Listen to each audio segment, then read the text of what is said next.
Bam, we're on it. All right, cool. Yo. We're into it. All right. I couldn't let myself just like get away with Christmas, New Year's. I can get away with not releasing any content, and then once the time, man, it came up a little too soon, and I was just like, okay, it's been a minute. I was trying to do one by myself, and I was just like, I'm just not that interesting anymore. I need to have more guests. Oh, hold up. How many times do you do it by yourself? How many episodes have you done by yourself? 3. Wow. And it's like and this is an hour podcast? Yeah, about an hour. It's not bad. I'm happy about that. I mean, Bill Burr does like 2.5 to 3 hours by himself for the last 5 years. For real, and it is amazing. I absolutely love it. So I'm happy to be here with my guest. Really great comic. I'm happy to call him a good buddy of mine. Your favorite African, Mr. Egenti. What up? What's up, bud? Man, I was just remembering. I was like, yeah, I think I met you about 3 years ago when you You were selling newspaper, right? Hell yeah. It's like, sir, can you buy a newspaper from me? Excuse me, are you Egenti? Don't you make the ha-has? We put on a show at PJ's or something like that, and you were the headliner, and then that's when I met you? And Patrick was on it, yeah. Oh, And he's like, "How you doing, man?" I'm just like, "You had your albums," and I was really. I told you my album. I didn't say. How about that's the thing. That's Rich Williams that does that. I don't do that. You were like, "You want to buy an album?" I was like, I'm too poor for that, sir." I will respectfully decline. Hold on, I did that. I tried to say, holy shit. I think it was also like I just started getting into comedy. Well, I apologize for that. That's usually what Rich Williams does. I can't believe I did that. I must have been feeling myself that day. I'm sorry. I usually don't sell stuff to comedians. I really don't believe in that. You ever feel yourself and act like Rich Williams? Is that what you're saying? Yes. I think that day I was like, yeah, I'll be like Rich Williams and see what Rich Williams does. Hell yeah. It confused half the population. Like, damn, cool and Rich is because people think we're the same people. Sometimes it's annoying. It's just. You can only say that because I'm like, okay, you're both tall and black, but y'all's faces don't even look the same. Structurally, y'all look different. So different. Like he's really darker than me, and I'm emphasizing dark because he's like Wesley Snipes dark. And when people see me, they'll be like, "Oh, you're not that dark." But for some reason, when me and Rich in the same room, they automatically think we're the same people. It's insane, Jamal. That's beautiful racism. I mean. I don't know what my doppelgangers aren't even the same race as me most of the time. You know what I mean? Like there was this one time I was just standing there at Darwin's. Mark Hurtado, you kind of. I actually get him. I've gotten him before. Mark Hurtado, I can see that. Yeah, at least he's Hispanic because I've never. Right. I was actually talking to somebody and like somebody I've known for like a little bit, and like halfway in the conversation, he's like, "Yeah, you know what I mean, Mark," and I'm just like.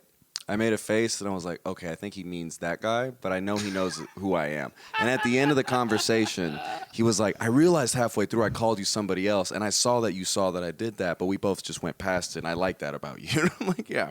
That's funny. I also when I was at Darwin's, I was standing in a group, and I have I'm just talking to someone, and from far away, I just hear a Slade ham. That's and it's Jim Holder, and I'm like, hey, yeah, I get that all the time. He's like, yeah, what's up, dude? I'm like, no, I'm not him. It's like, you sound like him too. And I was like, never met the guy. No, never sounds. You don't sound nothing like Slade Ham. Never met the guy. Slade Ham's a phenomenal comic, but you don't sound nothing like it at all. Like Slade, but first off, you don't have the skull ring. You know what I mean? No, yeah. You don't look like he listens to Nickelback. No. Does he? he just looks like he has a Nickelback vibe about him. Right. Oh, man. Maybe I shouldn't meet this guy. Oh, man. What is it? We're 4 minutes in. I think it's time to bring in the beefs. All right. You know, like, if you've watched the show, I have like a list of just like beefs with people that I have. You know what I mean? I usually squash them within the next episode. That's funny. I call it the they gotta go list because a hit list is too aggressive. You know what I mean? It's just like, yeah, this is. Yeah, you don't want that to show up in your court like years later. All right, so I got the my most recent edition is Brian Gendron, and don't think just because. That's right, he's running a marathon today, isn't he? Don't think just because you ain't gonna run for me, motherfucker. It is so fun to talk like this. Oh God! Right, you could be anybody you want if you're just mean. If you can play a character and be mean, because they go, "Oh, that's not Jamal. That's just a character." He just fuck around. And it was so funny when people are like, I get to know you, dude. You're really nice. I'm like, for real? I feel that's not the vibe I give off. So I was like, I want to ask, like, is anyone you want to playfully, you know what, Rich Williams, just because. Yeah, let's do Rich. Why just not? Just because you think you're on the list, just because you think you're cool with Egenti, bro, and the world wants to confuse y'all, I ain't gonna let that happen. Rich Williams, welcome to They Gotta Go list. And I just talked to him today, like 3 hours ago. That's hilarious. That is so funny, man. So, okay, so like I like making like jokes like that because I'm not a violent person. At least I try very hard not to be. Like I don't fight or anything like that. So like I didn't get that vibe from him. Now that you said it, now it makes sense. It's like, oh yeah, he doesn't seem like a violent guy. Right, I try, but it's like so that's why I like joking around and like just being ridiculous like this and like just goofing off because when real shit happens, I'm like I don't like that energy. Like, cause so I've been talking to a lot of people about it. I don't know if I brought it up the other night whenever at Dan Electro's or whatever, but I was hosting and they gave me a free bar tab, right? Okay. And I go to the bar and I'm just like, hey, can I just like close it out? And she's like, you have a few more drinks. I'm like, it's the end of the night. It's like, that mic's over. I'm like, I'm also very drunk already still. It's like. And she still want to give you more drinks? Yeah, and I'm just like, okay, I can't do this. And I was like, let me tip you. And she's like, okay, do you have any cash? And I was like, no. It's just like, it's hard for me to get a tip on a free bill. I'm like, okay, we'll figure this out. And I just hear some drunk guy from across the bar just go like, just pay your fucking bill, bro. Right, he misunderstood the whole conversation. Misunderstood the whole thing. So, and I was drunk, and I was very angry because I just got done hosting the mic, so I was just like frustrated, and I was just like, yo, like I'm trying to figure out. I pay the lady my free bar tab, and I tip her or whatever, and I'm wearing boots. I'm really feeling myself. I'm feeling real Rich Williams right now. You know what I mean? I walk up. Get her to buy one of your DVDs. Like, hey, how do you feel about DVDs? Hell yeah. So no, but legit, I walked up to him and I don't know what I was gonna do, but I was so upset. I just walked up to him and was like, "Are you trying to call me a fucking asshole for trying to pay a free bar tab, bro?" And he's just like, "Hey man, you don't know what I'm going through right now." That's funny. And I'm just like, like people are like, how come every time I'm around out in public, like crazy shit happens? Like maybe it's just you. You know what I mean? I'm like, is it just me? You might just have the energy of people just fuck with you. And what is it about? Because like, I know it's hard for people to fuck with you being a giant. And I was just like, you know how frustrating it is to be 5'11", dude? That's what I'm saying. I think I mean, again, I'm not taking shots at you, but you look like the kid that they punch in the face in high school. Like literally, like just for the fun of it. They don't even like, why you hit Jamal? Like, yeah, it's Jamal. Everybody like, it's Jamal. So you have that face. I do talk a lot of shit. And you're not gonna fight back, so it's like all the fucking jocks are just gonna just fuck up Jamal and walk away, and nobody's gonna say shit. God Jamal, damn, Jamal's the punching bag. Let's really talk about what happened in high school. I was a theater kid, but I was friends with all the jocks. See, my point exactly. But I was friends with all the jocks. All right, everyone's just like, I know, but like, so I think that's what it is. I'm like, you know what? I think maybe. Okay, so it's like a thing of like boundaries. It's like that I'm trying to like teach myself because like I'm newer in the game. Like I think you like a little bit more than double the time I've been doing comedy. Yeah, I've been doing it for like 50 years. It feels like 50 years. Yeah. Right. 13 years, yeah. Okay, yeah. So, yeah, definitely. So I'm like trying to learn, okay, how much, like you got to be kind of a social butterfly, get to know everybody, blah, blah, blah, blah. Kiss a lot of ass. Kiss a lot of ass and this and that. Yeah. But it's also like, yo, I think I've like been too nice, and I think I've established myself as a human being. I'm like, okay, y'all know, like I'm around. I'm gonna do this for a minute. So I'm like done being like extra nice, and I'm like, because like I accidentally gave off the like, oh, he's just a pushover or blah blah blah. I could do that. I'm like, no, it's wrong. I am an angry human. But I don't know. I was just like, I would like to ask. I was like, how did you navigate socially first starting? But it's easier when you're just like not fuckwithable. I mean, it's like I've started comedy in Memphis, Tennessee, and it was probably rough. I started in 2007. Okay. So it was pretty rough because the first 3 years was like, because I mean, when you're a new comic, all the old comics want to talk to you because it's like it's a repetitive cycle of the same people go, I'm a comic, I'm thinking about doing comedy. So the comic, the old heads or the OGs of comedy are like, yeah, whatever. So they're very standoffish. So it took a while for me to kind of get my respect. Like it maybe took about 3 years because I was just constantly just grinding and constantly performing, and then they forgot who I was when I did open mic. They're like, "Oh, we know who you are." Oh, this is when I knew I made it. One of my mentors in comedy, Mo Alexander. Shout out to him. When he first met me, he was like this. He's talked to a lot of comics because he's the OG of Memphis comedy, and he's talking to like five young comics. And I'm in a huddle because I hate huddles, but I say, you know what? Let me listen to what he's talking about because he's like a real big. He's like a big. big guy. He's like literally, he could be the black. He's literally something off of Star Wars, like a very big, just a big, massive guy. Right. So anyway, people in the huddle talking to him. Next, he points to me, goes, "You think you're funny?" And I was like, he knows who I am. And that's how I know I made it. I was like, oh shit, Mo Alexander knew who I was. Like, you think you're funny, but you're all right. And I think to myself, he's watching me. Keep doing what you're doing, cool. He saw enough for him to like form that whole thing. It's like you think you know, like he had this whole thing planned out about it. So it's like right. clearly He was waiting for me to show up in the huddle so you go, oh, you think you're funny. And I was like, oh shit, Mo Alexander knows who the fuck I am. That's crazy. That is so tight. because comics don't do well with compliments. They give you like weird compliments. So you got to figure out what it is. Like prime is, I think I've had when you know you bombed, you get off stage, the comic go, hey man, you did good. He's fucking trying to save you from killing yourself. That's what he's trying. Oh, absolutely. And then isn't that sweet, actually? It's someone will go that extra mile. It's like, hey, I've been, not only have I been there, and I'm like, it's going to happen because I'm next, dude. You know what I mean?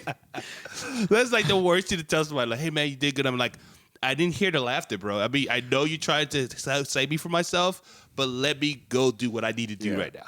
Oh, my God. The funniest time that ever happened, what is it? We were doing one of Jesse Saldana's shows. It was like the all Hispanic shows. It was like the first one. Sweet. And what is it? Everyone, I guess when they first like was just selling, it's like, hey, all the like Hispanic comics in Houston, blah blah blah. I guess like the people that showed up were expecting like actual Mexicans. Actual Mexicans, like, you know what I mean? But like when you look at it's like, okay, you got me. I'm Mexican, but I'm like I don't act like that. Like, right. And then George Brito was just like, oh, definitely not George Mexican. Brito. He's, you know what I mean? So it's like, and like so everyone, it's like everyone's just like, you're trying to explain to these people in your set, like, okay, yeah, I'm still Hispanic, but I'm very Americanized, and they're just like, bro, and basically I have like 10, 12 minutes.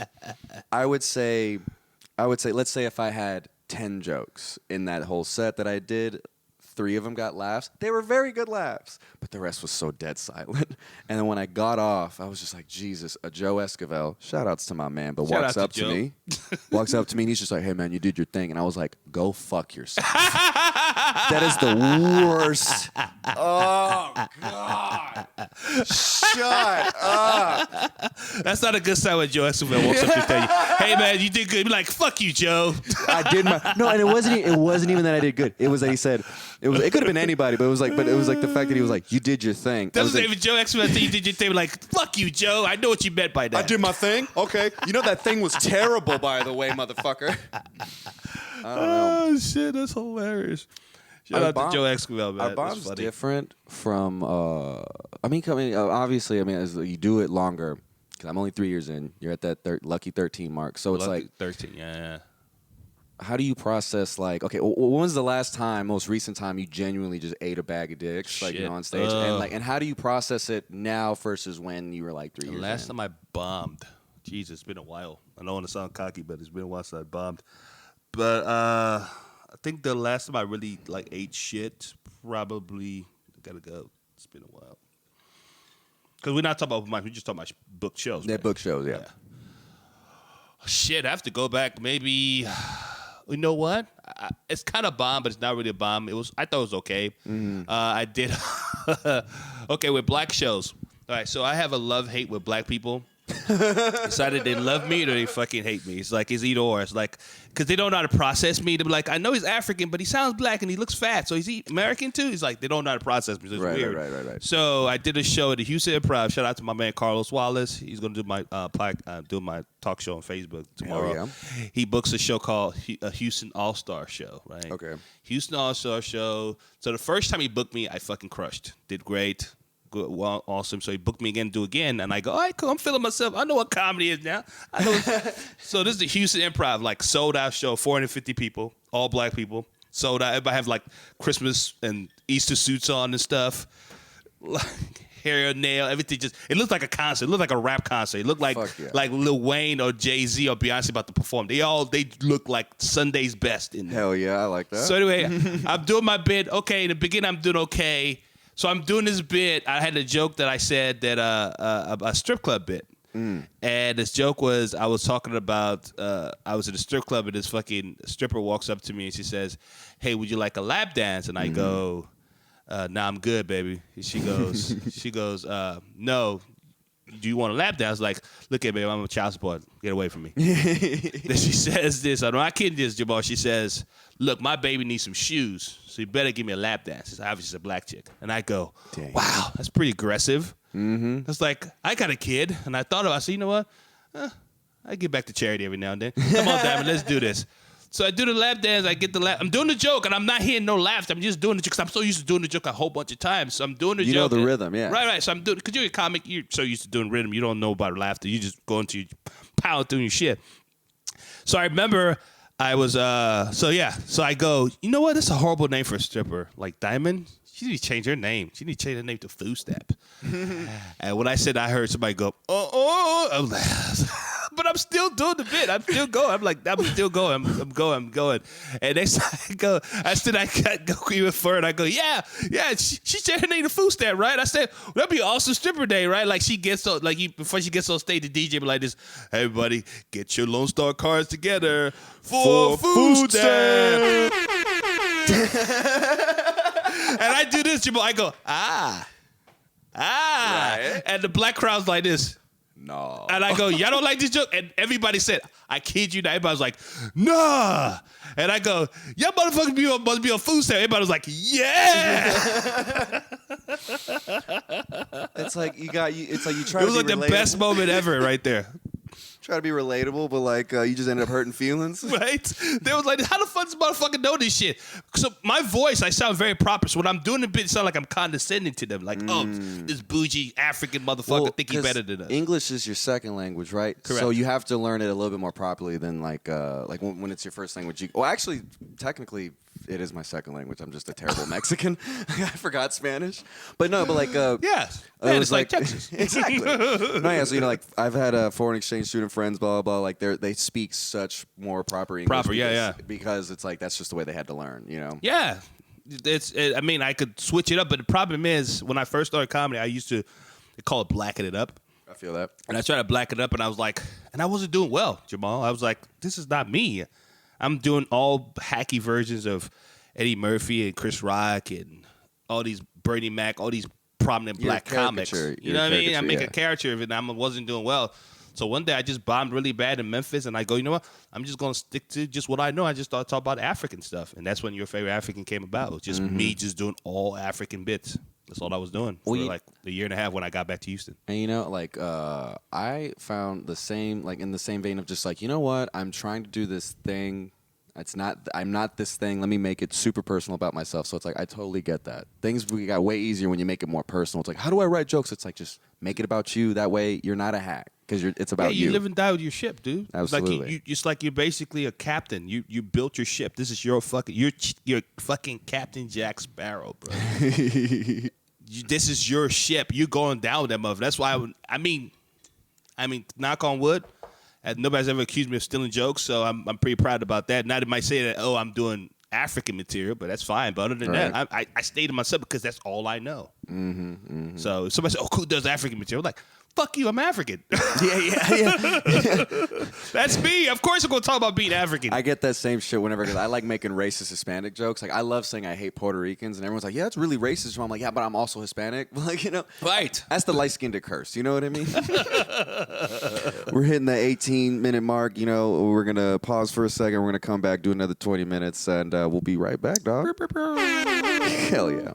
All right, so like I said, I've been saying I refuse to get a job, and if you want to donate to the channel, you can support the JamalRahal Relief Fund at Venmo, Cash App, Twitter, Spotify, anywhere I can make some money. You send it to me at JamalRahal and all those social media platforms. God bless you. God bless America. God damn it, let's get back to the show.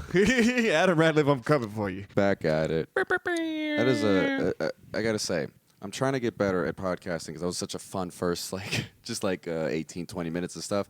Because the one I did with Drew Jordan, I do 20-minute, 3 20-minute segments.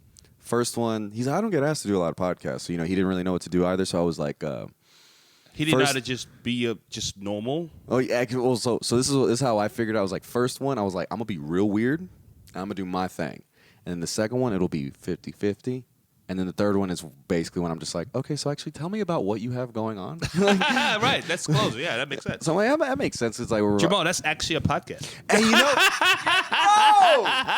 That's actually how podcast works. and see, I need that validation. I'm trying to become people say it's like you got a nice voice because it's real deep like that. And I'm just trying to utilize this. I'm at this point in my life where my mother's like, Molly, that's my nickname. She's like, Molly. She called you Molly the rape drug? That was before. It's not a rape drug. It's ecstasy. Hey, man, depends who uses it. They can use it for their own advantage. True. I was named Molly way before Molly was a thing. It's not even spelt the same.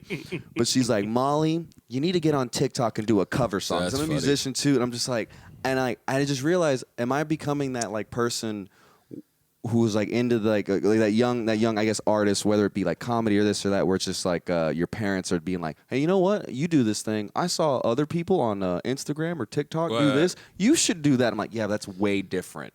That is. But you hate when people do that shit. I hate that. Yeah, you should be like fucking Kevin Hart. Like, what did Kevin Hart do that you can't do differently? I was like, yeah, I don't know. Maybe he got on a whole bunch of Comedy Central specials. Maybe. Yeah, I mean, and then just like really. Okay, so where do you land on the? Someone brought it up. It's like people like Kevin Hart. Like he always preaches like work really hard, work really, really, really hard. It's all hard work. That's all it is. And then there was this other comic that's like, I get that, work your ass off, but I would like to hear those people who are like, just grind. You know what I mean? All you got to do is grind. To at least admit that luck is involved. oh, luck is 100% involved. You know, so it's just like, what is Kevin Hart doing that you don't have? He got lucky. I mean, the definition of luck is basically the right place at the right time. Absolutely. That's definitely what luck is. You just show up right there, and it just happens. So you go, oh, I guess my lucky day. No, you just happen to show up, and it just happened to be your day. And you know what? You know what? It just dawned on me right now because I did smoke weed before I got here, and Fair. and I wanted to respect your household and not bring it here. You know, so I was just Thank like, you. Yes. yes. So I was like, I live with my boy. Shout out to Mathis for letting me stay in his house. You were real for that. And so, but like, oh, I'm sorry, I lost my train of thought. I'm just being high.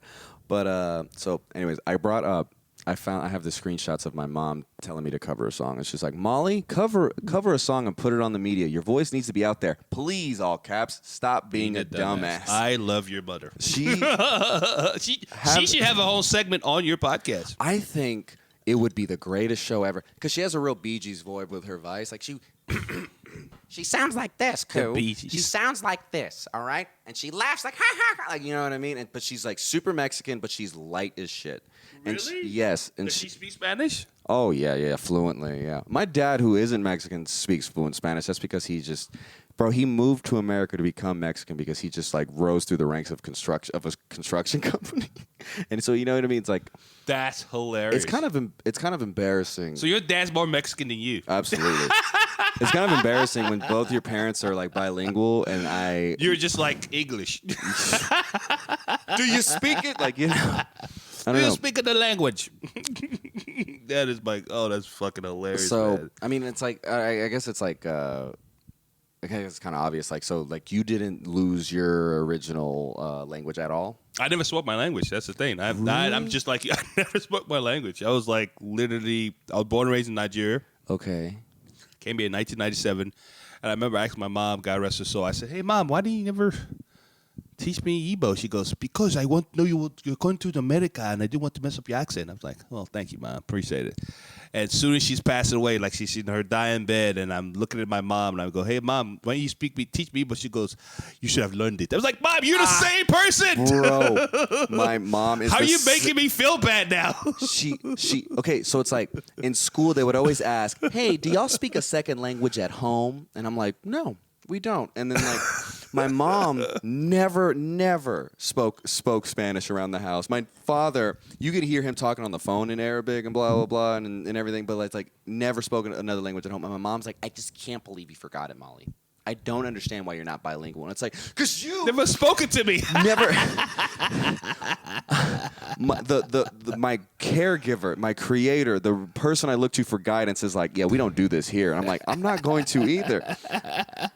You got to remember, too, back in the days, like the 80s and the 70s, they was speaking Spanish in school was frowned upon. They put you in special ed classes. Straight up. That's fucked up. No, my sister likes to say stupid shit like, She's like, I wish I was born in the 50s. And I'm like, bro, did you not watch La Bamba? They hated us.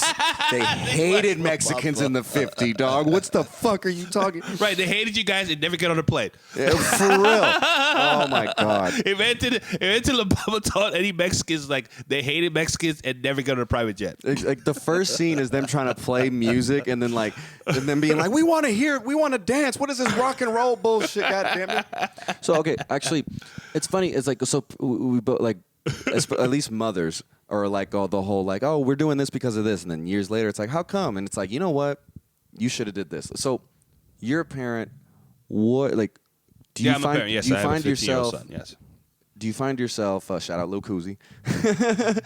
But do you find yourself like trying to avoid like that weird? Okay, so like my mom, her favorite thing to say is like, "Don't do what I do what I tell you." Like, you know what I mean? That's a foreign thing. That's definitely a foreign. That's not an American thing. That's definitely a foreigner thing for sure. Okay, so it's like, do you try to like basically you think about your parents and you're just like, okay, although they do those weird things, I don't want to do that to my child. I intentionally did the opposite of what my parents did to my son. So my funny. son is literally, but my son is half American though. His Right. mom is literally Black American, so Okay. he loves the African culture, but he doesn't live by it, and that's good because I want my son to have quote unquote a normal life, and he does have a normal life. Yeah, I feel that. I respect that. Yeah, because I could be like my mom or my dad, like, you don't do this yet, man. Like my son would be like, what's up with the accent? I'm like, okay.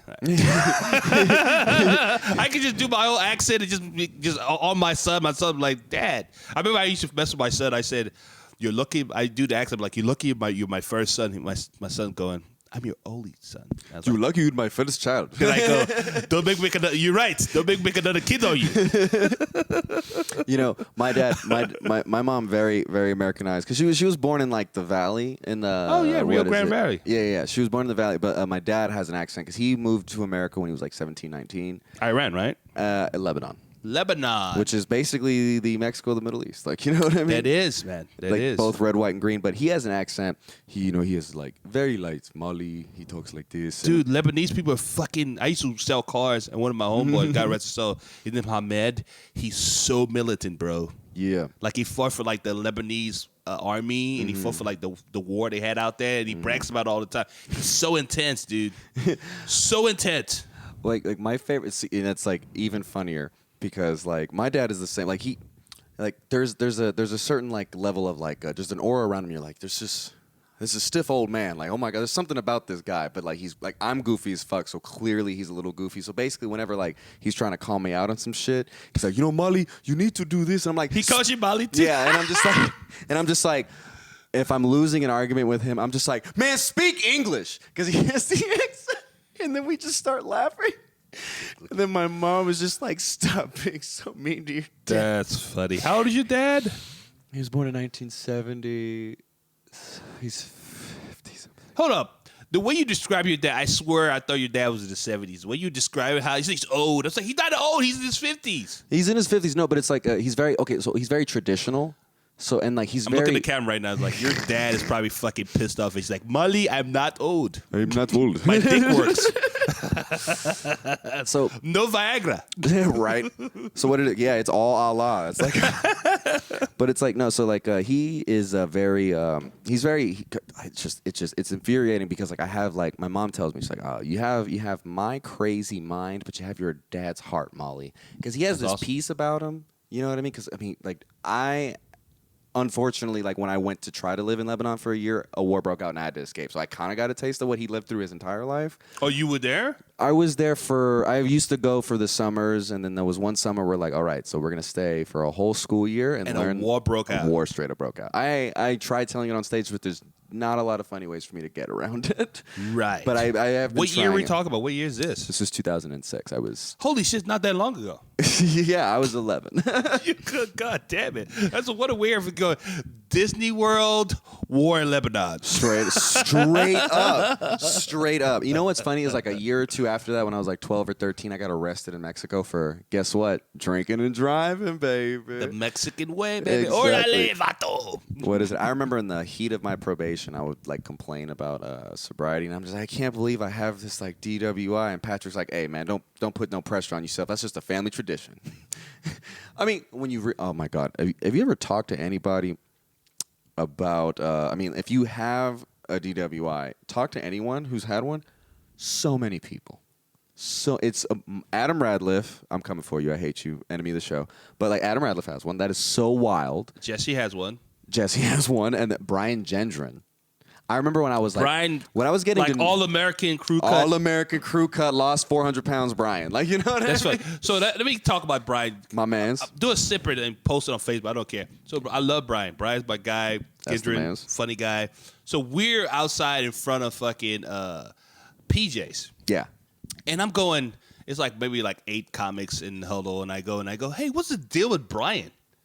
Like, I did a show with Brian because Brian booked me to open up for West Houston Chambers of Commerce. Yeah. Like, well-known, rich, sedity. It looked like a scene for The Purge. Like, just rich people, right? Yes. And it was a good show, and I'm going, this guy doesn't need comedy. Like, he's a connected guy. Straight up. He does this because he actually loves it. Like, he is a psychopath. Hold up. That's what I'm saying. So I'm asking the people in the comments, I go, hey, what is his deal? Like, he has a great life. Like he's like literally staying at 12 o'clock in the morning to do stand up to tell jokes.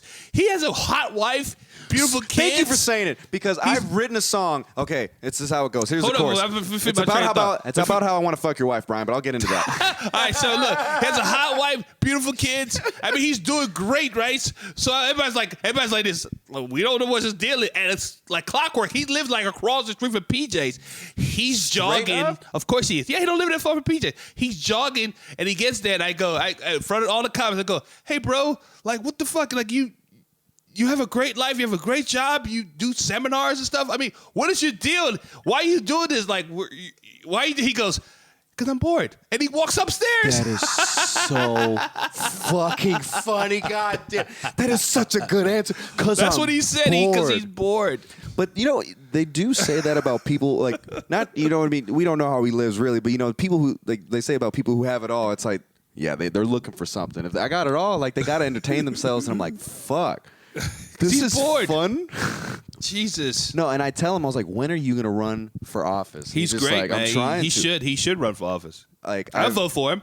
First time I'll ever vote in my life, I will vote for you, Brian Jensen. I swear to God. Yeah, even though you are an enemy of the show. Like, you know what I mean? How many enemies of the show do you have? I wanted to explain to you, like, how many I have, but it doesn't make any sense because a lot of it is inside jokes. And I want that. Okay, so I'm trying to figure out how to make inside jokes very public and blah, blah, blah. So it's like, it's a writing challenge. That's the reason why they call it inside joke, because only a few would get it. It's a writing challenge, so I'm trying to... You're trying to break the fourth wall by exposing the inside joke. Exactly. Or like trying to just like, okay, how do I make such a very... It almost goes into like writing stand-up jokes about your own life. It's like, how do I make something so personal...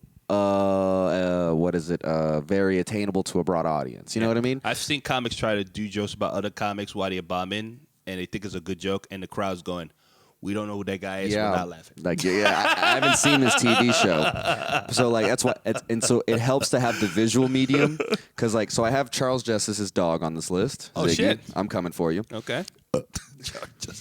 Torian Tomlin loves this animated character called a Wubsy, and I'm like, no, I want him dead. And then Torian Tomlin has his spare account where if he gets banned on Facebook or he gets like Facebook jail for a little I love bit. that video so much. Yeah, so I have because I didn't even know it was a thing till you said. I go, that's right, I am friends with that guy. Right, okay. So we're just accepting this shit. Like, we're all friends with the puppet. That's what I'm saying. Everybody, when you said that, when you dropped that little snippet, I was saying to myself, I am friends with that guy. That's hilarious. That is so great. I never, and again, probably because I'm busy doing shows, I never put into it to go, that's the same people. I never put that correlation. I never got that. That's crazy. That's hilarious. It is. Yes, exactly. It infuriates me. That's so funny. I love that. And then Brian Gendron, and now newly added to the list, Rich Williams. I got a gang of shooters coming after you, dog.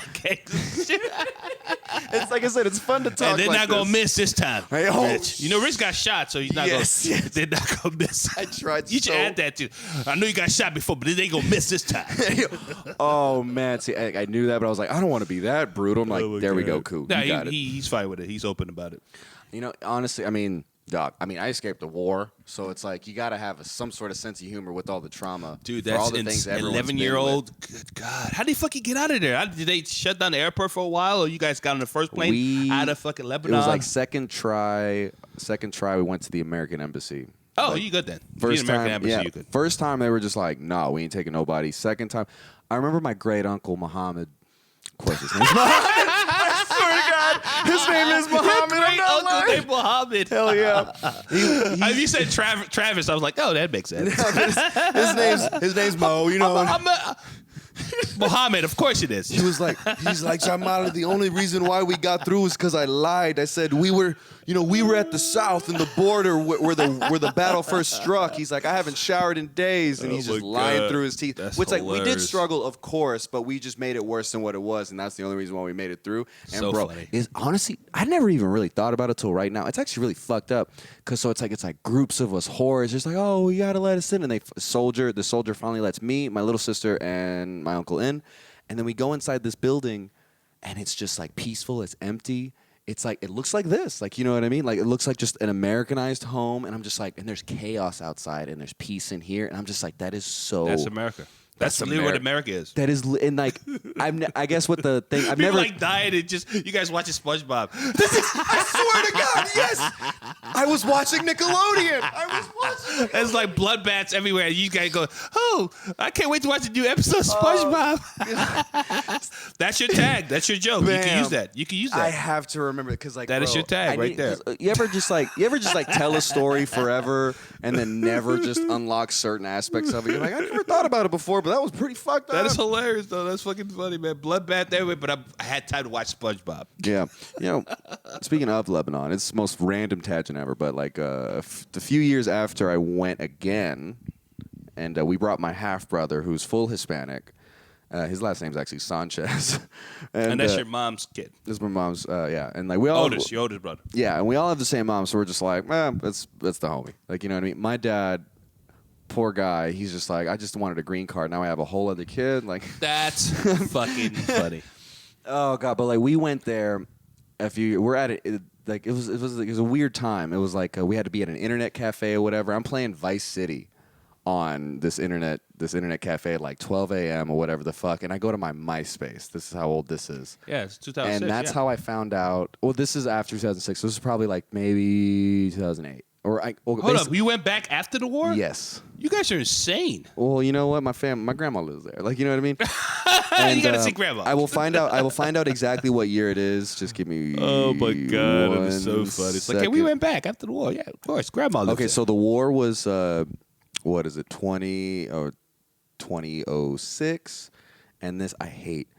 Okay, what year did Michael Jackson die? Because that's how I found out. Michael Jackson died in 2008. That's what I thought. Yeah, 2008. He died in June 25th, 2008. I was at an internet cafe playing GTA Vice City, and When he died? I went over to my MySpace, and I just see R.I.P. Michael Jackson. I was like, God That's damn. hilarious. I was in a whole different side of the world. 2009. Damn, yeah. So yeah, I was in a whole other side of the world. Wow. Finding out he died. It was insane. Which was worse, Michael Jackson dying or fucking Lebanon having a civil war while you was there? Yeah, Michael Jackson died. Yeah, probably. No, because you know what's so funny? It was like there was an election happening around that time, and I remember I just found out Michael Jackson died, and then everyone's just erupting in the streets because somebody won, and everyone was happy about it. And I see the silhouette of a man going up there, pulling out a gun and going woo, and going blah blah, and I see the flashes in front of the internet cafe, and I'm just like, R.I.P. Michael Jackson. Like, you know what I mean? Like, I don't know. That's what I'm saying. Which was more dramatic, the fucking Lebanese Civil War or Michael Jackson died? I'm going Michael Jackson died. You know what I mean? Like, I like Beat It, okay? Like, bro, the guitar riff in that song is amazing. Oh, man. Now, I'm not gonna lie though, that was, I had a gig in Atlanta. I'll never forget that. I had a gig in Atlanta, Georgia when Michael Jackson died. I remember my homeboy, the place I was crashing at, he woke me up. He goes, hey man, Michael Jackson just died. And I go, no fucking way. Because I'm watching on CNN say Michael Jackson died. I was like, there's no way he died. So You're watching it on the news, and Right. you're like, "That's not true." That's not true. What are you, a Republican? You see it on CNN? That shit ain't real. I was QAnon before QAnon. QAnon. There you Yeah, go. QAnon. Anyway, so we get in the car. We drive me and my homeboy Jamal. Shout out my boy Jamal. one of my best buddies as well. We had a gig in Macon, Georgia, right outside of Atlanta. We're driving, and Michael Jackson just passed away, so they're playing nothing but Michael Jackson music the whole time. And I called my mom, and I go, I said, Mama, Michael Jackson died, and my mom goes, I knew, with a loving mother's voice, I lost it, Jamal. I started crying, right? I'll never forget. I'm fucking crying in a Hyundai Sonata. My hobo is calming me down, going, hey, man, it's okay, man. I'm like, no, it's not okay, man. Michael Jackson died. I used to be a fat kid dancing to fucking Beat It and they're doing the Moonrack Walker and all that shit. So I'm losing my shit, Jamal. Yeah. So anyway, he calms me down. We start driving, and next thing I know, they play Man in the Mirror. And my best friend looks at me, goes, and this is what he said, and I'm not making this shit. He goes, I can't take it no more. And he starts fucking crying. Bro, especially that video. Oh, the video of that song. That song is beautiful. That's what I'm saying. He said, I can't take it no more. And he just started crying. So two grown-ass men that have kids are consoling each other in a Honda Sonata in the middle of traffic. We stopped in the middle of traffic to hug each other while we crying. And we consoled each other. And we looked at each other and go, now go be funny.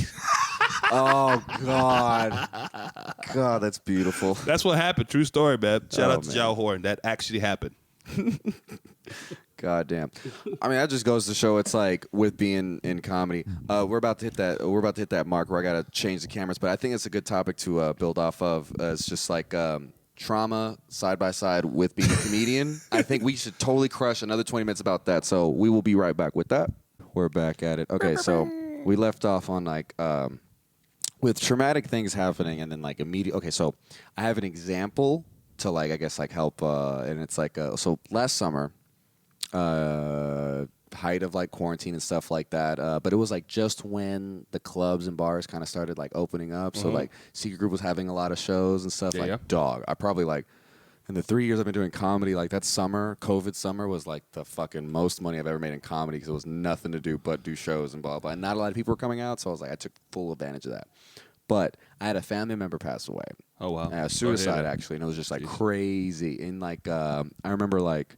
We all went to the house just to talk about it, blah, blah, blah, blah, blah, blah, blah, and we're just dealing with it. And I was just like, well, I'm going to go to my show tonight.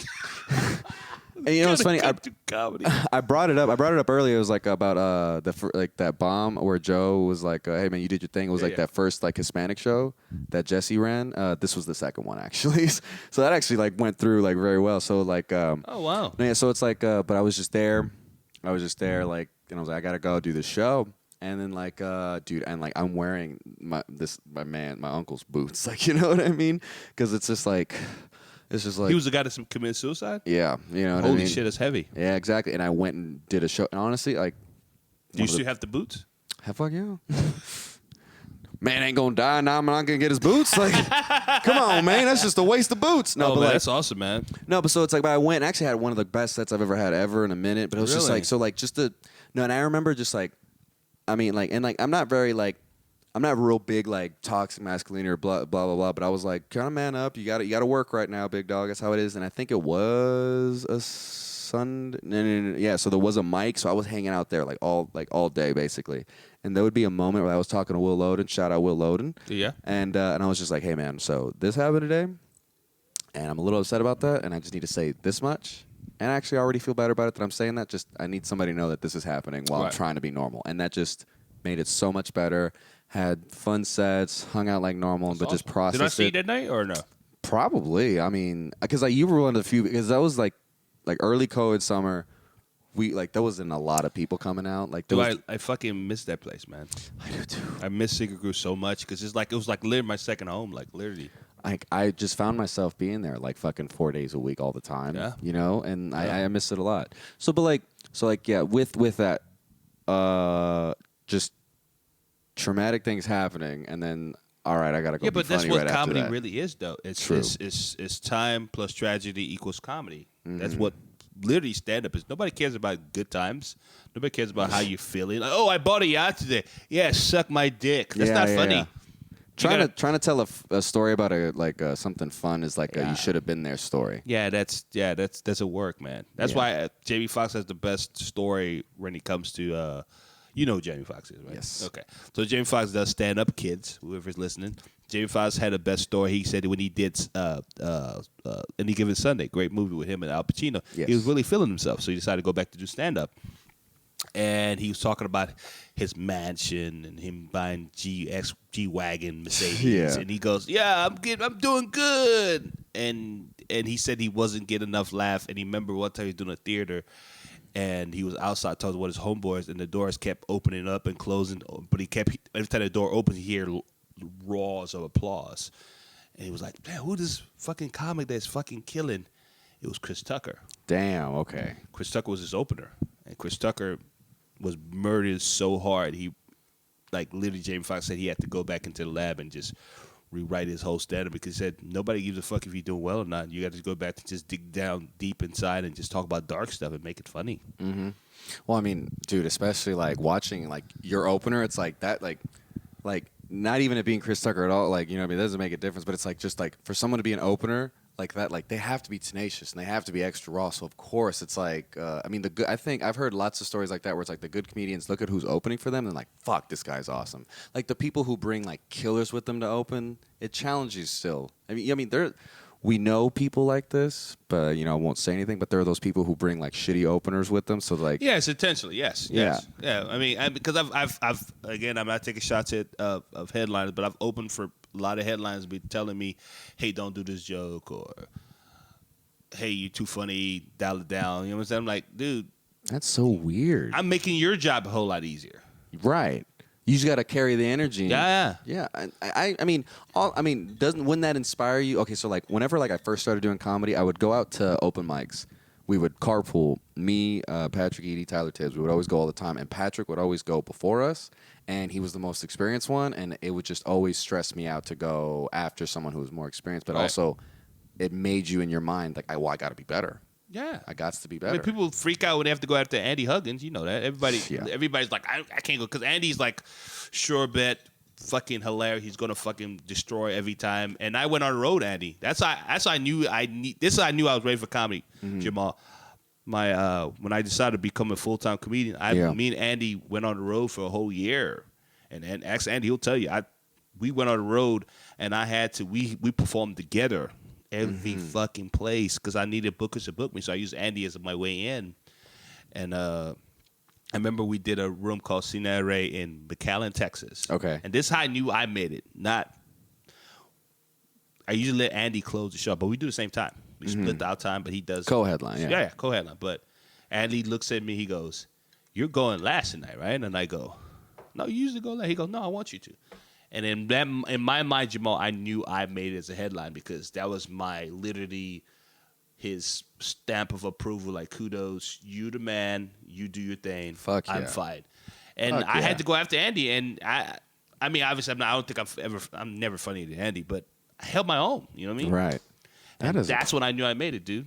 That's super inspiring. God damn. Yeah. yeah. What is it? Andy, I knew I was doing something good when there was this one night, like, it was COVID summer. Like, I was doing a lot of shows, and, like, I had offered to give him a ride. At the time, I'm sober, and I have a breathalyzer in my car. I pick him up, and then, like, the host drops the show, and Youngblood was like, hey, look, could you do it? And I was like, yeah, I'll do it. Like, you know, he asked me. Did Youngblood tell you, like, excitement or nonchalant? Because he's very nonchalant. It was a group chat. Like, you know what I mean? So it's like, chat. It's like, oh, this It's person can't do it. Yeah. It's So, like, can yeah. you do it? Because like- if you're not, I find somebody else. No, and the fact that like, and I was like, yeah, I could do that, and then but like, Andy was, and then the show went great. It was such a fun fucking show, and then Andy was like, see, you were reliable and you were there. That's awesome. That is a good move. You made a good move, and I was just like, wow, like you just told me I did good. Then that I was making the smart direct. You know what I mean? I was just like, because he was right. He was just like, be available. Oh yeah, because like that host canceled. Who is it? Oh, I can't. Yeah, I can't. Never mind. I just realized the host might be listening. Go, fuck you, Jamal. This is like the 50th time you told this story. I promise you. Oh no, but it's like, so it's like they canceled. That's funny. And then they show up and they're like, hey, can I just do a spot? Like, they canceled because they felt sick. And they still showed up. And they showed up. You motherfucker. And so it's like, oh, but could I do a spot? And the spot's like 10 minutes. But it's like, but I'm only gonna do half my spot because I almost did an impression, and that would have totally given it away. But I was like, yeah, I'm only going to do half my time. Fuck? Oh my God. I'm only going to do half my time. Jesus. And Please tell me that's after my the podcast. I want to know who the Oh fuck yeah, oh yeah. And then like so it was like extra frustrating. It was just like so what's up with this host? And then I'm just there. I'm like I'm just here to do it and just be normal, not problematic and weird. And it's just like thank you for making it easier. Is basically like what the vibe was.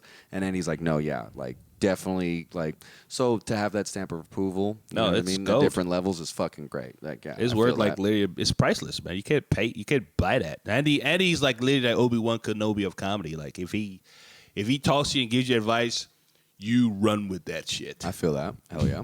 Like I mean, I've never seen Andy ever laugh ever, but what we would do is we'd go on the road and I listen to a lot of stand up. So I would play like a lot of white comics. Like one of my favorite comics is fucking John Mulaney and Louis C.K. Don't come for me, but I like Louis. Anyway, we listen to Louis station on Pandora, and Andy turns to me one time. He goes, "These white comics sure like to complain a lot, do they?" And I go, "Yes, they do a lot of complaining." He goes, "Yeah, they complain a lot." So what I did was I said, "You know what? Fuck it, I'm gonna go play some shit that Andy knows." So I played some Richard Pryor, and I've never heard Andy laugh, but he laughed every time Richard Pryor set came on Pandora. I mean, I could just literally see the joy of stand up because he's laughing and he's laughing like a kid. Like I've seen Andy's like 1,000 years old, but look at him laugh. He looked like a 16-year-old kid hearing dirty words. Yeah, that pure joy. Yeah. I'll never forget that, Jamal. Never. He loves Richard Pryor. Ask Andy about Richard Pryor. His face is going to light up like a Christmas tree. That's his favorite comic.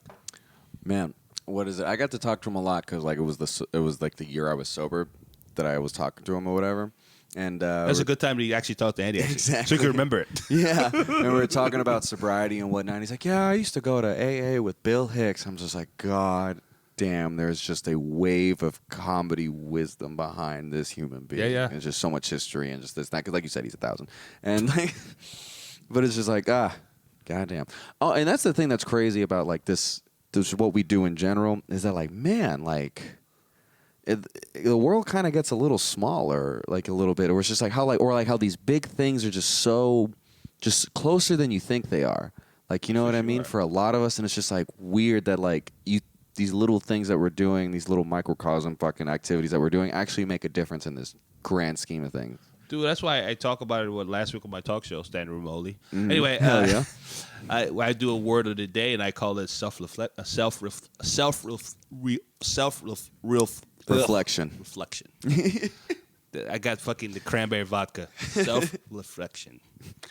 And I say that a lot of people don't have that. A lot of people don't look at themselves no more. Everybody just goes outside and just do whatever they want to do. But they don't understand whatever action you do impacts somebody for the rest of their fucking life, good or bad. That is very true.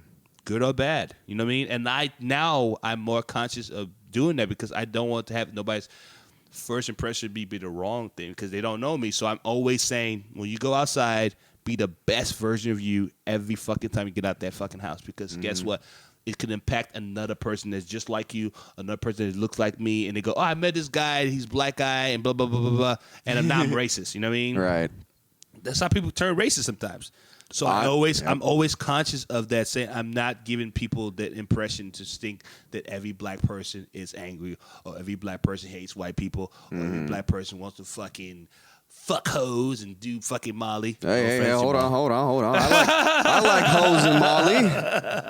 And that's what I'm saying. I'm not that black. So I'm always conscious of that. So self-reflection. People need to do more of that. I like to say that, okay, so like there's like a lot of people are trying to be more conscious of like mental health issues and blah, blah, blah. For sure. And they're like self-care. And self-care isn't like throwing yourself a bath and doing this and doing that. It's legit. Sometimes it's fucking being honest. That's all trivia shit right It's being honest with yourself and pointing and like, bro, what are all my problems? And you look at yourself in the mirror and be like, you do this. That's why you have problems. It's like, dude, self-reflection and just being honest with yourself. Sometimes, you know, you're like, you know what? Maybe I could be shitty and I don't want to do that. Yeah, one of my favorite Louis joke is what he says. He goes, when you call somebody your asshole, the person says, "I'm not asshole." Well, it's not up to you. Thank you. Yes, yeah, that is not up to you. Just because you say it doesn't mean it's not true. Right. Absolutely right. your reflection is what I'm telling you you're doing to me. So that's what a lot of people, that's what happened to Capitol Hill. There's a lot of people that don't have self-reflect or self-respect for each other. That's why they did that shit. Because if they had self-respect, they would not fucking invade one of the fucking historic and hollow buildings of the fucking country. I know. It's like such a lack of awareness of like the world around you to think like it's so... To think that is the solution to that anything, is insane to that me. is such an insane lack of self-awareness and realize like you have no idea what's going on in the world if you think that is the solution to your issues. And every fucking third world country, especially Africa, and all my people that fucking fights and takes over coup, they go, dumbass white people. That's all they're saying. It's like all these dumb white people. They do a coup wrong. They got to go take some coup self-help classes. For real. And realize how this shit works. You're from Lebanon. I'm from Nigeria. We'll do classes and teach you white people how to take over government because you guys doing it all wrong. Shouts out to Charles Justice. He's really adamant on wanting to take over Rhode Island, and I think he because it's Rhode tiny, and I think we can do it. That's hilarious. Rhode Island, we coming for you. The only thing I know about Rhode Island is you added to the list. That's funny. The only thing I know about Rhode Island is about the movie with Jim Carrey. I'm so happy you know that movie exists. I love that movie. Me, myself, and Irene. That's one of my favorite movies from Jim Carrey. Oh my God. Dude, when he throws himself out of the car. That's hilarious. Oh God. No stunt doubles, by the way. It's all him. Yeah. Bro, that's a one take of him rolling out of the car, and he's like, oh my God. He looks back to see. He's like, he looks back at himself getting thrown. Oh my God. Let me tell you something. With Jim Carrey, let me knock on the wood again because I'm black. When he passes away, that's what people go give him a whole bunch of roses or flowers, whatever they give him, because he is a comedic genius, man. All right. One thing you got to know about Jamal is that I only exist because Jim Carrey exists. No shit. You know what I mean? Know that. I just love him to death.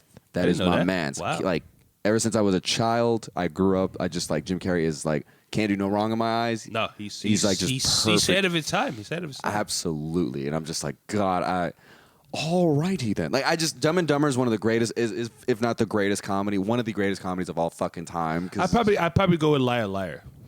Dude, Liar Liar is so great. I'm actually. a dad, so you're so that gets the I dark love dad the side. The part where he leaves the elevator because he farted and everyone's just like, and he turns around, it was me. Everybody does that. Everybody farted in the elevator. That's the thing.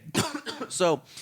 You know what's funny is like I can do like BG's voices and I can do high pitched vocals like like ha and I can do ha. I can do stuff. The only reason why I learned how to do that is because the scene in Cable Guy when he was fighting Matthew Broderick. That's a dark movie, by the way. A lot of people don't talk about it. It's a dark movie. When I was a kid, it didn't register to me dark. that it was dark. The part where the spider crawls on his face, I thought that was funny. It's literally a dark fucking movie. Well, I think Ben Stiller is such an underrated director. He directed that movie? Yeah. I didn't know that. Yeah, Judd Apatow wrote it, and he Ben Stiller has written has made two of the greatest comedies of all time: Cable Guy and Tropic Thunder. I'll put Dodgeball too, man. He didn't direct that. That's what I'm talking about. He's in Dodgeball. Yeah, but I'm saying he directed Cable Guy and Tropic Thunder. So I'm just like, I love Tropic Thunder. And that's another thing. Ben Stiller, super slept on. And Tropic Thunder, bro, you said you started comedy in 2007. Tropic Thunder came out around that time. That was literally like 2007, 2008, the last year of like normalcy, and then PC started happening. culture happened, yeah. Isn't that crazy? I saw people were trying to come for Robert Downey Jr. because of the blackface thing. I was like, are you a fucking idiot? Do you guys understand what the fucking ironic shit he was doing in the movie? Like, he's making fun of the blackface. He's not being a blackface. There's He's so much nuance into this that. shit. Yeah, because it's like there's so many layers to why that works. Because it's like, okay, like I don't know if you watch It's Always Sunny, but like they did blackface like right around the same time, if not a little bit later. Shit. Yeah. The Lethal Weapon 5 shit. So it's just but to be fair, nobody watches fucking. It's true. Nobody watches that, so they got away with a lot of shit because nobody's watching it. But it's like even the reason why they were able to get away with it is because like I'm not saying, hey, if you find the way to do it, absolutely do it. No, but just like, look, this is one of those like few times, and this is 2 times in the span of like how many years since blackface has been acceptable? Right. Never. Like, you know what I mean? Like, it's been too long. And for like in the modern time, these 2 separate things, years apart to work, it's like something correct had to go. So don't take that as an excuse to just go and be like, hey, look, now I'm really Jamal. No, it's deeper than that. But they try to cover fucking Tony Stark. So I go, you guys are wasting your fucking time. He's Iron Man. He's Iron Man for a reason. You can't fucking touch him. No, man. You ever rewatch Iron Man? That movie's dark as fuck in the beginning. Bro, Nobody when he gets blown up and kidnapped, I was just like, ooh, a little Dude, too familiar. I love like how you love fucking Jim Carrey. I love Robert Downey Jr. because I feel like nobody gives him his flowers, man. Nobody. He's such a great actor. He does accents. He can play period piece. He could be any character you want him to be. He is fucking phenomenal, dude. And like he's just one of those stories. I mean, just like for someone like me who had to like go through like being on probation and stuff like that, and just basically going through like, okay, I'm in trouble because of my like drug habits or like my drinking habits, right. And to see him just overcome that and like just like I'm a piece of shit and then just become top of the world. He is one of those. He's one of those stories that keeps like just people like me going. Though. Never is. The funny part about it was the studios wasn't sold on him. They wanted Tom Cruise to play fucking Tony Stark. Yeah, they did. Yes, they did. That's dude. Can you imagine Iron Man with fucking Tom Cruise? That'd be the worst movie. I don't of even all think time. would Jon Favreau have even been the director. No, God no. It would have been. He's like, let me tell you, you complete me. Like Tom, wrong movie. It would have been. I don't because like Tom Cruise is so intense. He's intense. I love Tom Cruise. Yeah. I just don't see him being fucking Iron Man, man. I can't. I can do Interview with a Vampire. I can do any Mission Impossible. I'm not seeing him as Iron Man. But he passed on it. That's a good thing because if he did take the movie, we will not have this whole fucking Marvel universe. Right. One little mini thing just about this. We'll cap it off on this, but it's like okay, so like, what do you think the Matrix would have been like if Will Smith would have been Neo? That's insane. No, and like Will Smith would have been Neo, and what's his name? First Val James Kilmer, Bond. Val Kilmer was going to be fucking Morpheus. It was between. Oh my God, that's who it was. Yeah, it was Val Kilmer. Fuck. That'd have been intense. He's a slept-on Batman. How do you think that would have been? I would. You know what? I love Will Smith. I'm going on record right now. I'm going on record right now. Men in Black's my favorite thing in the world. Will Smith is one of my favorite people, so I get that. Yeah. I will go on a record right now. You could have this shit recorded. I think it would be okay. Mm-hmm. I won't think it would be a bomb, but I would think it would be okay. That part in the first one where Morpheus makes the jump, and then Keanu Reeves was known for this. He was just that like whoa guy. Yeah. So like after he makes the jump, he's like whoa. You know, and so like, what if that scene was done with Will Smith and Val Kilmer? It would have been, right? It would have been that's a good bit. You could do that as a bit. So different movie. It wouldn't have been. That's how you jump. Oh my goodness! That's how you do. That's how you do that shit. That's how you jump. He would have did the music for it. Hey, I'm plugged in. I'm plugged out. I'm inside. I'm on out. Oh my God. That would be hey, you know what? Hey, that might be a hit. Will Smith become that same energy for fucking Independence Day, Men in Black, and took that to fucking Matrix. Hey, reboot the Matrix with my man's Will Smith. All right. Will Smith. That'd be so funny. Egenti, this has been so much fun. We have knocked out just about an hour of just nonsense of just great talks. That's mad fun. I love this. All right. Egenti, let them know where they can find you. He's got a great Facebook live show, standing room only. It's a standing room only with my girl, Mistina. She's a phenomenal singer from New York. And it's a panel show. We talk about weird stories, pop culture, political stories. It's usually 5 or 6 panel. And all we ask for on our show is just be interested. You don't have to be funny, just be interested. So, yeah, you can follow us and Standing Room Only TV show on Facebook. Only on Facebook because Mark Zuckerberg is telling me only have that shit on his fucking social media platform. So it's Standing Room Only. Then you can follow me at KUEGENTI and on all social media platform, and you can follow me and be my fan. Hell That's yeah, dude. Egenti, thank you so much. This has been Covered All with Jamal Rahal. Y'all have a good night, y'all. My man. Fun.